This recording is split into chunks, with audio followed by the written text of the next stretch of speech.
Well, the big banks are hedge funds, basically, just gigantic, quasi-governmental hedge funds. So there's like six of those.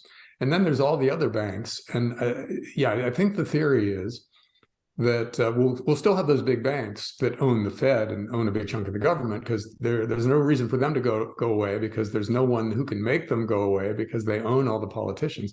But the rest of the banks are expendable. And if they engineer a banking crisis, they could say, listen, we're bailing out all these small banks, and it's just not a viable concept. We're just going to close them all down. We're going to give you Fed bucks. And, we'll put $5,000 free in your Fed account and just go over there. And the Financial Survival Network. Now more than ever. The Financial Survival Network.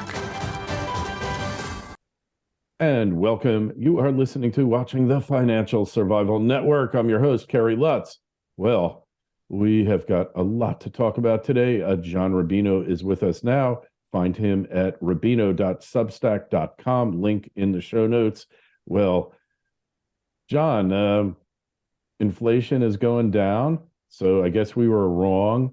And you can print money to infinity and prices won't go up so much. Is that correct?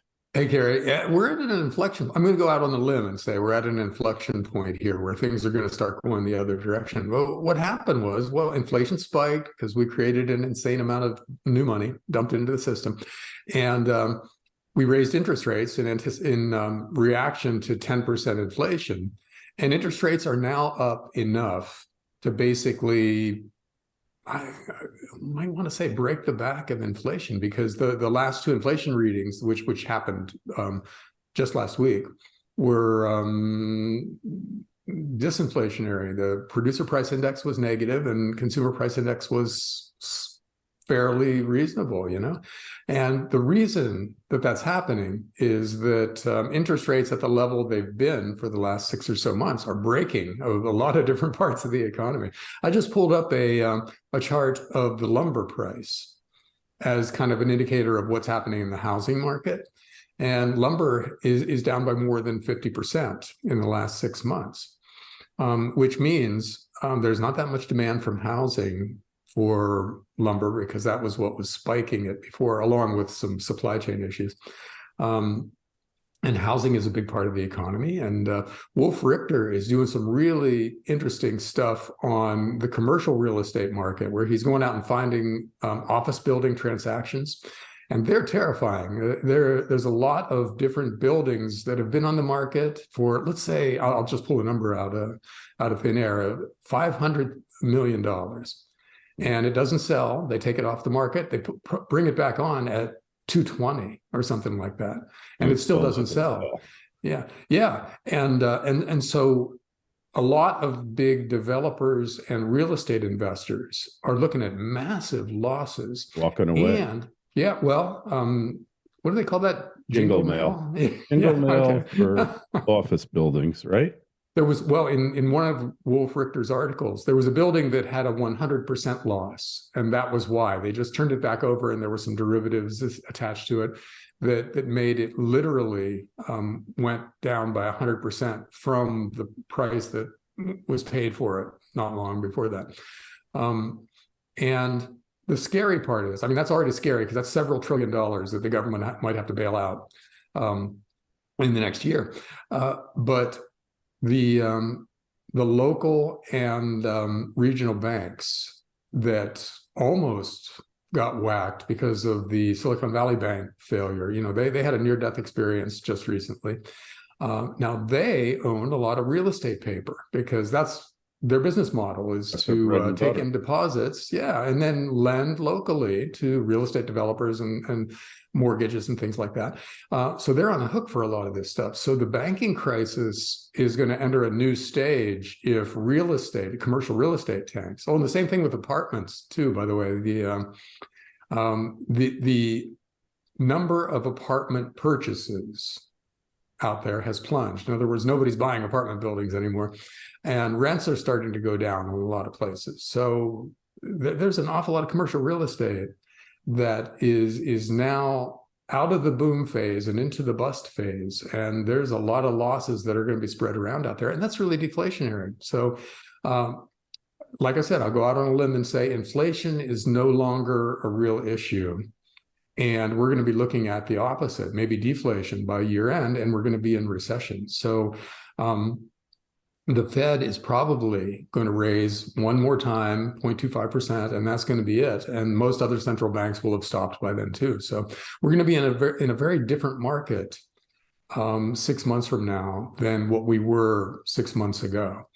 And that's got to impact the stock market. So if all of that other stuff happens, you would expect a stock market bust, in other words, a bear market in equities, along with it. So it's probably time to be extremely defensive and maybe to be going short a lot of these things.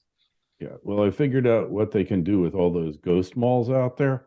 It's a really simple matter. I think it'll really work. They turn them into Tesla factories, into gigafactories, because they're perfectly situated for that. They got access to highways, a lot of parking. It'll be perfect. Nobody will be able to buy the things, but I guess, Tesla's saying robotics, more AI in the factory will lead to much lower prices. The biggest component in most products that you buy is actually labor, many of them, put it that way. So when you avoid the labor cost altogether, nobody has a job. AI is handling it, doing the quality control, and then you could still afford to buy it on your government welfare payment, right? Yeah, and you're right. Malls are in the category of stuff that's going to go bankrupt here pretty soon because very few people shop at malls anymore, relatively speaking. And and you're right. Looking at a building, looking at a mall, all kinds of other uses come to mind, right? They could be gigantic homeless shelters. You just clear out downtown San Francisco. Immigration processing centers. Yeah, that's right. A Texas mall could be converted to immigration. And then it could be also a bus station too, because you just load the illegal immigrants onto the buses and ship them up north, up to New York and Chicago and New York, sanctuary cities, and California, of course. Exactly. Well, Arizona can do that. So you put something in southern Arizona. I'm sure there's a mall down there that could be repurposed. And they could build a ghost mall. They build ghost cities in China. We could build ghost malls in the United States, right? And there are actually cities talking about taking empty office buildings and turning them into low-income housing and homeless shelters. That's already a subject that's being debated. So, a lot of this stuff will be repurposed. If you wind up living in one of those, you definitely want to get the unit closest to the elevator, all right? That will be prime real estate in one of those, because you don't have the problem with repurposing, office buildings, commercial office buildings. The bigger ones, they're so far from the elevator cores that you have a limited amount of windows to allocate to each unit. So most of these units that they cut up will literally be windowless units, which I guess they don't really care about. Shelter is shelter when you need it. Hey, I should mention, because our next story is going to be gold is in a quiet bull market. Well, it was until today. It's down 44.70 as we speak, and it's Friday, April 14th. Even silver, which was really strong, is down 59 cents. So it looks like somebody at the Fed or the PPT woke up and said, this gold thing's getting out of hand, and now it's under $2,000 for now, but we'll see how long this lasts for. Yeah, I posted a thing on Substack about gold's quiet bull market, and can it continue? And maybe the answer is no, because not for now. that would tie into the whole slowdown thing. But normally, when there's an equities bear market, and stocks are down today, so it could be connected. But when there's an equities bear market, it pulls everything down with it, and it takes gold and silver down in kind of a V-shaped decline where they crash and then they spike when the Fed comes in and tries to bail out the stock market. And so that could happen again. That's the big risk with precious metals. But there's at least one reason why it might not, because if the downturn coincides with another bank crisis, Part of the reason why gold is up lately is that a lot of people pulled their money out of their bank because they decided their bank account was no longer safe. And they had to put that money somewhere, and they probably kept some cash, and they also probably bought some precious metals. So you saw capital moving out of the banking system and into safe haven assets like gold and silver. So if there's a recession and an equities bear market, and there's a bank crisis along with everything else, then it could be that more people will pull their money out of their banks and look for somewhere else to put it and put it in gold. And gold and silver will hold up better during the equities bear market than it has the last couple of times around. So that's one possibility to consider. And let's also consider the fact, one guest I had on said they want to basically shut down all the banks and implement a CBDC, right? So the central bank digital currency. I don't know that that is exactly correct. I think the banks, in theory, still have a function to play, but in the good old days, the bank was an intermediary, right? And they helped allocate capital to worthy investment projects, like you're building a new factory, you're a high growth company, but now they just seem to be croupiers at the casino and taking their vig in. You know, that seems to be the purpose of the banking industry now. Well, the big banks are hedge funds, basically, just gigantic, quasi-governmental hedge funds. So there's like 6 of those. And then there's all the other banks. And I think the theory is that we'll still have those big banks that own the Fed and own a big chunk of the government, because there's no reason for them to go away, because there's no one who can make them go away because they own all the politicians. But the rest of the banks are expendable. And if they engineer a banking crisis, they could say, listen, we're bailing out all these small banks, and it's just not a viable concept. We're just going to close them all down. We're going to give you Fed bucks.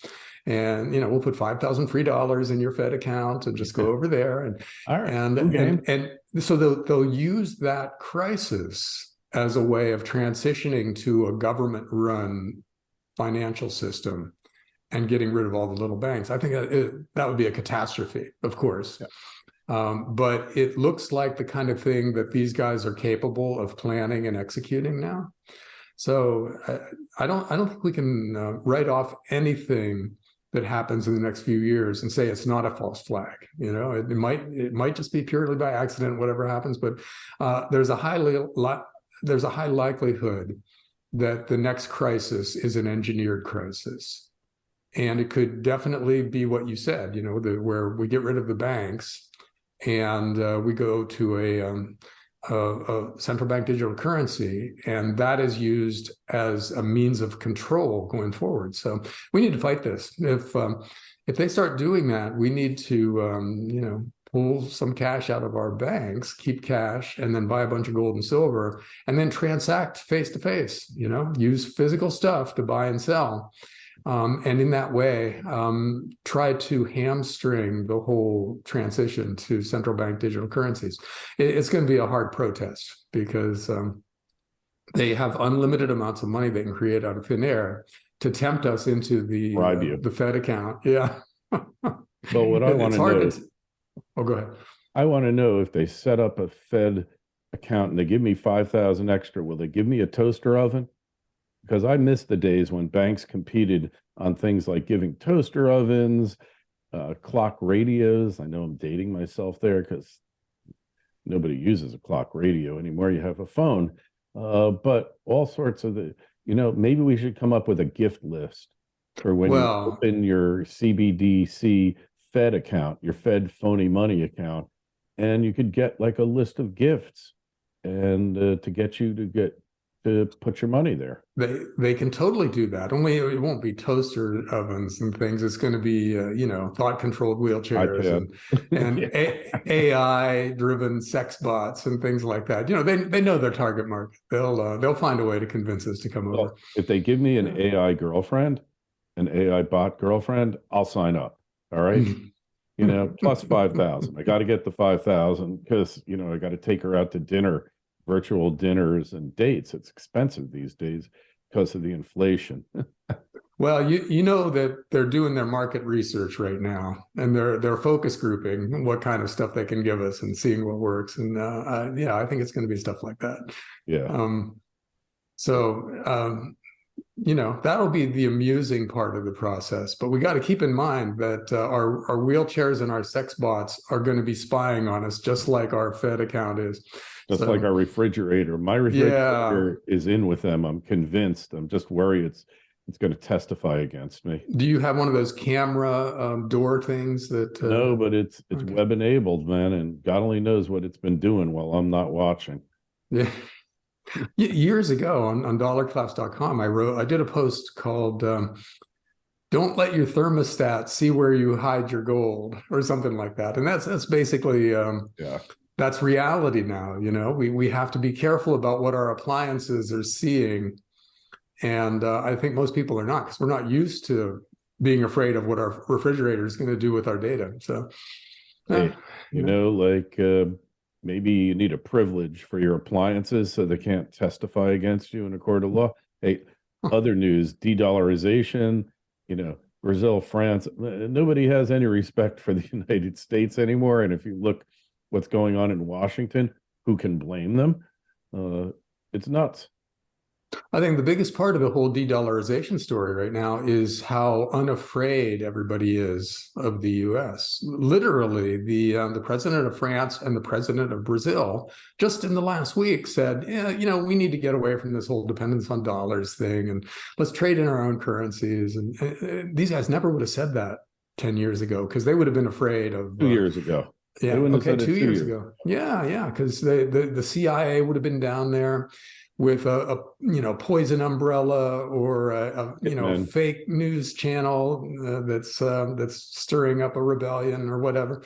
And now it's like there's such strength in numbers in the de-dollarization process. There are so many countries that are saying stuff like this and wanting to join the BRICS coalition and everything, and talking about a gold-backed yuan, and so I think it's not even whack-a-mole anymore for the U.S. It's just we're overwhelmed, and we can't destabilize every single country in the world besides New Zealand and Australia and Canada. And that's kind of what we're faced with now. We either declare war on literally half the world, or we just stand back and let it happen. Let us be abandoned, And I think that is accelerating. The thing is, then they de-dollarize. Who's going to be left to buy their stuff? Half the world's economic activity or more comes between the U.S., North America, and Western Europe. And the dollar sinks, Western Europe's going to sink with it. Well, see, we were going to stop buying a lot of stuff in any event because we're maxed out. We are the most indebted society in human history, and credit card debt is at record levels. So if American consumers are putting food and gas and stuff like that on their credit cards, and then carrying a balance that charges them 23% a month or a year, yeah, I mean they're not going to lead a global consumer spending recovery in any event. We're kind of taking ourselves out of that game by encouraging this kind of leverage. Yeah. So it's not clear how much the rest of the world loses by not using dollars anymore, because we are not what we once were. We're not the consuming engine of the global economy. So true. Hey, so on the political front, so they went and they indicted Trump. I mean, in New York, you could be a murderer and, they turn the other way. They let you just go. But if you happen to have paid hush money to an ex-girlfriend, even if the crime has run past the statute of limitations, which my limited knowledge of the law, after all, I am America's top recovering attorney. But if all that's happened, and then, it's we become the banana republic. This is a show trial like what they had in Russia. And man, when they march them off to the gallows, or in Russia, remember Trotsky, Lenin and Trotsky, they led the whole communist takeover. And then Lenin got the bright idea, I need to kill off all the other people who helped me do this because they could be possible future competitors here. And they killed off Trotsky, I think, in Mexico City. They sent out a hit team.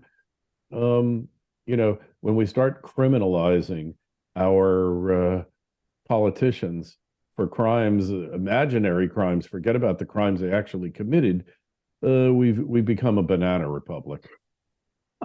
There's so much about this that is kind of hilarious when you think about it. But the two things that really jump out. One is that I don't think the Democrats kind of thought through what the implications of the precedent they're setting might be. Because let's say Trump gets through this one like he's gotten through all the other things they've thrown at him. He gets elected and then goes out and just rounds up the extended families of the Clintons and the Bidens and just perp walks them in broad daylight into prison and then locks them in solitary confinement. And, his excuse would be, well, that's what we do now, right? Nobody's above the law.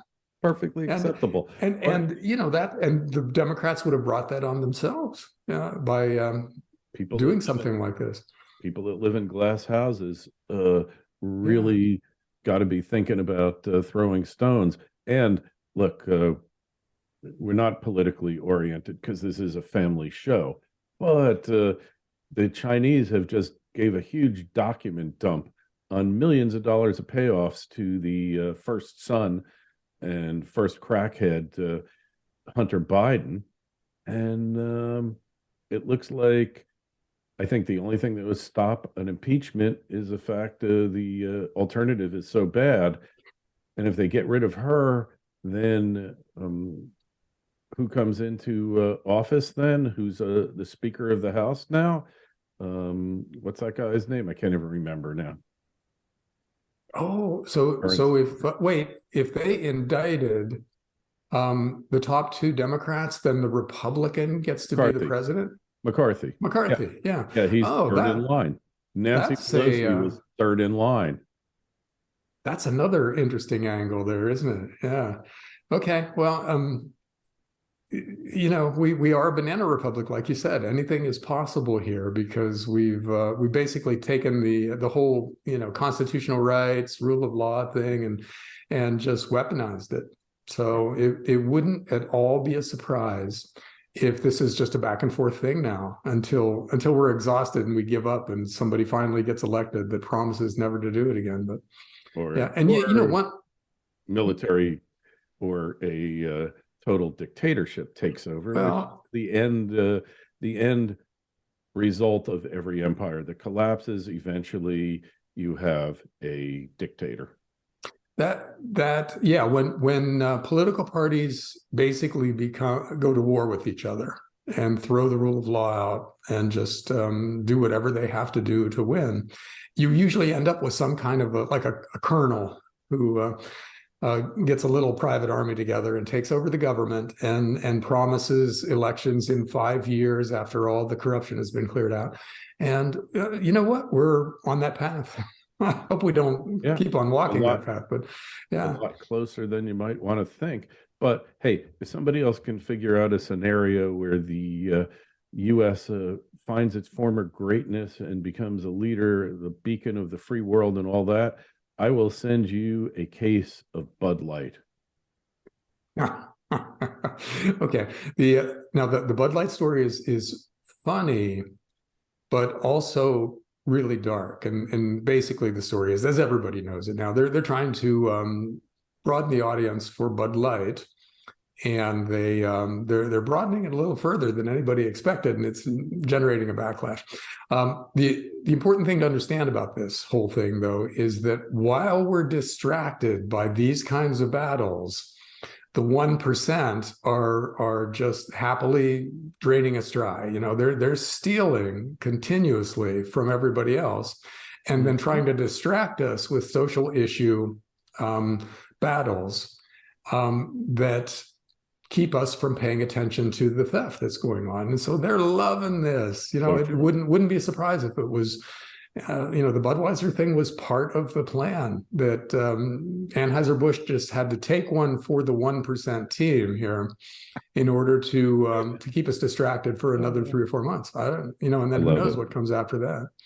I love it. And that is a logical explanation for what we're seeing. It's called bread and circuses, right? Mm-hmm. From ancient Rome, from the collapse. And it looks to me like as the days go on, we're more and more following the example of prior civilizations. What disturbs me, like, hey, not being opposed to anarchy wholly, but some kind of structured anarchy, if that's not a contradiction in terms, the idea of China becoming the predominant country that runs things, it seems to me it's a lot worse than when the US did it. We haven't had any re-education camps, concentration camps. To my knowledge, there hasn't been a lot of forced organ donorship in the US, something that China seems to excel at. It seems like the alternative power structure here is going to be a lot worse for the planet than the US running things. But they'll get their wish, and they'll wish that they had been more farsighted than they actually were. Well, yeah, it's important to know when we're talking about things like de-dollarization and where the world is going and everything, that we're not saying that's going to be better. It's just that it's an inevitable thing, that there are large political and financial trends at work now that probably are going to go where they go, and there's a lot of blame to spread around for creating and maintaining those trends, but they are what they are, and that's where we're going. So we'll have a lot to talk about in the next couple of years, I think. Yeah, you can't ignore the trends. They're inexorable. And another trend, and we'll kind of leave it at that, top Swiss watch CEOs see gloomy outlook as demand woes materialize. And it's kind of like the auto story, which we didn't really cover, but auto inventories are building. During the pandemic, you couldn't find a Rolex. They doubled in prices. During the pandemic, you couldn't find a decent used car. They were up 50, 60%. And forget about new cars. They were all but unobtainable. And now those trends are reversing. I personally happen to think, and we're getting back to the inflation thing that we opened the show with, John, I personally think that inflation will be roaring its ugly head again. The only way it doesn't is if we go into a major global depression where the demand component completely vaporizes. And I think they will hyperinflate to avoid that eventual result here. So my suggestion is buy Rolexes, sell stocks. All right. Kerry, that's reasonable. Because inflation will come back when governments respond to the coming recession by going back to easing, and they'll buy equities. They'll do all kinds of stuff that maybe they didn't do before because they'll be that desperate. And that's going to light a fire under inflation, and it's going to cause maybe the terminal decline of a lot of these fiat currencies. So we're close to the last stage of this process, and the next couple of years might clarify how that's going to go. When you say de-dollarize, what you're really saying, but these countries are too stupid to realize it, or maybe they're not, is you're de-fiatizing, meaning that you kill the dollar, you kill all fiat currencies. There won't be a replacement fiat currency that 90% of the planet trusts, because once the dollar goes, there will be zero trust in any paper currency, digital currency, whatever. And that's where the crisis is really going to come in. And they're just hastening the decline, the US is committing self-immolation. It's happening. And like I said, the trend is the trend, and you should profit by it, or at least protect yourself so that you can live to fight another trend. Well, yeah, I know we got to go. One last thought. the best case scenario in all of this is that the BRICS countries, for instance, do set up that gold-backed currency, and that forces the rest of the world to follow in those footsteps, and we go back to a global gold standard. And if we did that, that would be horrible for everybody who trusted the governments and kept a lot of local cash, but it would put us back on a sustainable path. And if we can get there without global nuclear war and without a 10-year 1930s style depression, that I think that would be a good outcome. That would be the best we can hope for. Absolutely. And I'm totally supporting of a metallic standard, some way that is transparent, verifiable, where there's true trust in it. That the bank that says, "Oh, we're giving you out these markers here because it's it's just not practical to carry around a bar of gold," and then they've loaned out the gold or sold it. That we know about that for sure. But the fact is, no government on the face of the planet wants a gold-backed currency. They might make noises, they might say they do, but the biggest power that any government has over the populace is the ability to create legal tender at the flick of a click of a mouse. They don't really want it, but they will be forced eventually to do it because trust will go to zero. I think we'll leave it at that. Make sure you go to John's Substack. It's rubino.substack.com, link in the show notes. And hey, if you've got a question for John or myself, shoot us an email, kl@kerrylutz.com. Go to the site, financialsurvivalnetwork.com. Sign up for free newsletter. Got one going out shortly. John, we'll talk to you in a couple weeks. Thanks, Kerry. See ya.